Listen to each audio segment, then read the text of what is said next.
Good morning, students. It's class 10th. We are on chapter 1, Glorious India from the beginning to 1206 CE, and it's part 4, and we are on the page number 8. Topic of the day is military system. For the purpose of organizing the army, there was a separate military department which was further divided into 6 committees. 5 members were present in each committee, and these committees used to look after the 5 departments of the army, which included पैदल, अश्व, हाथी, रथ and naval force. उसमें बताया हुआ है कि army को properly organise करने के लिए एक मिलिट्री डिपार्टमेंट अलग से था। उसको 6 कमिटीज़ में बांटा हुआ था। हर एक कमेटी में 5 मेंबर्स थे, और ये जो 5 डिपार्टमेंट्स हैं आर्मी के वो बताए हुए हैं पैदल, अश्व, हाथी, रथ और नेवल फोर्स। और जो व्यक्ति जो ऑफिसर थे जो इन पूरे मिलिट्री का मैनेजमेंट करते थे वे अंतपाल कहलाते थे। फिर है judicial system. The king used to be the supreme head of judicial system. Village courts were present on the lower level in which the gramani and gram vriddha used to give judgment. Sangrahana and dronamukha were the courts on local and janapada level, and respectively. Above all of these, there was a central court of Patliputra. Apart from Gram Sangha and the King's Court, all the other courts were of 2 types. अब इसमें बताया हुआ है कि supreme head जो था judicial system का वो राजा होते थे। विलेज कोर्ट जो थे कि जो गांव की व्यवस्था थी उसमें ग्रामीण और ग्राम वृद्ध जो थे वो जजमेंट देते थे।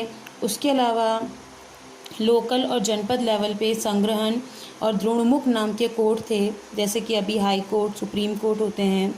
उन सब के अलावा 2 और थे, इसमें है धर्मस्थितीय और कंटक शोधन। धर्मस्थितीय में है कि इसमें जो जजमेंट दिया जाता था वो जो भी पर्सन्स होते थे वो अपने रिलीजियस के एक्सपर्ट होते थे, रिलीजियस साइंस के और व्यवहारिक, और 3 अमात्यास उसमें होते थे, और ये एक तरह का सिविल कोर्ट था। कंटक शोधन जो है एक तरह से क्रिमिनल कोर्ट था, और उसमें बताया हुआ है कि 3 प्रदेशत्रीज और 3 अमात्य वो जॉइंटली इसमें सारे जो डिस्प्यूट्स होते थे उनको सॉर्ट आउट करते थे।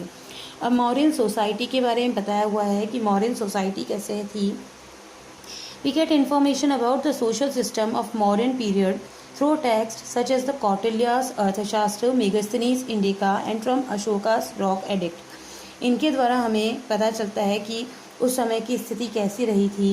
Kautilya has regarded varnashrama system to be the basis of social organisation. Kautilya ने वर्णाश्रम जो है कि जिसमें वर्णों के अकॉर्डिंग बांटा गया है वो बताया हुआ है उसके अंदर। और उसके अलावा apart from this Kautilya has also mentioned about occupations of these 4 varnas. अब ये जो वर्ण थे उनके कास्ट जो थी उनके ऑक्यूपेशन रोजगार के बारे में बताया हुआ है। और उसके अलावा ये बताया है कि मॉडर्न पीरियड में वुमेंस की कंडीशन इतनी सेटिस्फैक्ट्री नहीं थी, बट फिर भी ये माना गया है कि still they were in a better position as compare to the samriddhi period, and they were allowed to remarry and perform niyoga. So ये दिया हुआ है आपके मॉडर्न डायनेस्टीज का कंप्लीट। नेक्स्ट है Shunga dynasty. This dynasty was founded in 185 BCE by Pushyamitra Shunga. He was the chief commander of Mauryan king Brihadatta. Pushyamitra assassinated him and occupied the throne. अब उसके बारे में बताया हुआ है शुंग डायनेस्टी के कैसे इस्टेब्लिशमेंट हुआ कि पुष्यमित्र शुंग जो थे वो चीफ कमांडर थे, मौर्यन रूलर जो लास्ट मौर्यन रूलर रहे थे बृहदत्त के। पुष्यमित्र ने उन्हें मार दिया और उनके सिंहासन पे अपना अधिकार कर लिया, और 151 BCE तक उन्होंने रूलिंग किया। He conquered several wars and perform ashvamedha yajnas for twice during his reign. अपने शासनकाल में 2 बार उन्होंने अश्वमेध यज्ञ किया। Very renowned Sanskrit grammarian Patanjali was his priest in the ashvamedha yajna. तो ये क्वेश्चन का आंसर भी है कि पतंजलि जो थे वो किसके शासन के समय में रहे हैं, तो शुंग डायनेस्टी के आएंगे कि पुष्यमित्र शुंग के समय की। आफ्टर पुष्यमित्र उनके बाद अग्निमित्र, ज्येष्ठामित्र, वृद्रक, भगवत एंड देवाभूति, ये जो है मेजर रूलर रहे थे शुंग डायनेस्टी के। और Devabhuti was dethroned by Amatya Vasudeva in around 73 BCE। उन्हें अमात्य वासुदेव ने देवभूति को सिंहासन से हटा दिया था। फिर है Satavahana dynasty. A person named Simuka laid the foundation of Satavahan dynasty in around 60 BCE in Andhra. This dynasty is known by the name of Andhra as well as the Satavahan dynasty, और इसे सतवाहन डायनेस्टी भी कहते हैं और Andhra dynasty भी कहा जाता है।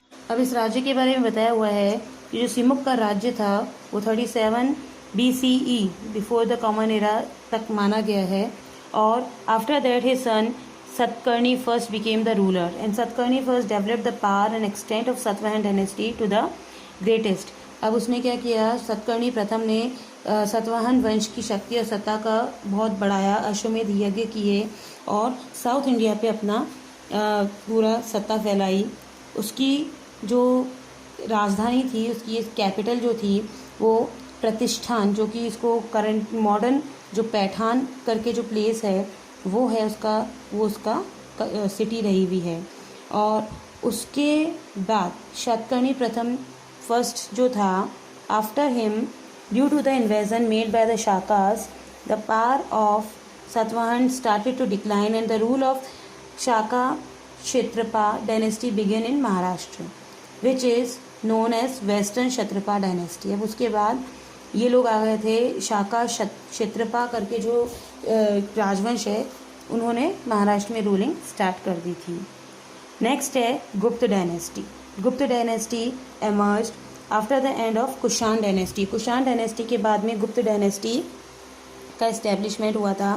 When Kushan dynasty had almost decline in north India in about 230 CE, then a large part of land came under the rule of Shaka who continued to rule till around 250 CE, and after that गुप्त dynasty came into existence. अब बताया हुआ है कि गुप्त dynasty जो है कब अपने एक्सिस्टेंस में आई थी, जब नॉर्थ इंडिया का में कुषाण जो डायनेस्टी है वो बिल्कुल एंड पे आ गई थी।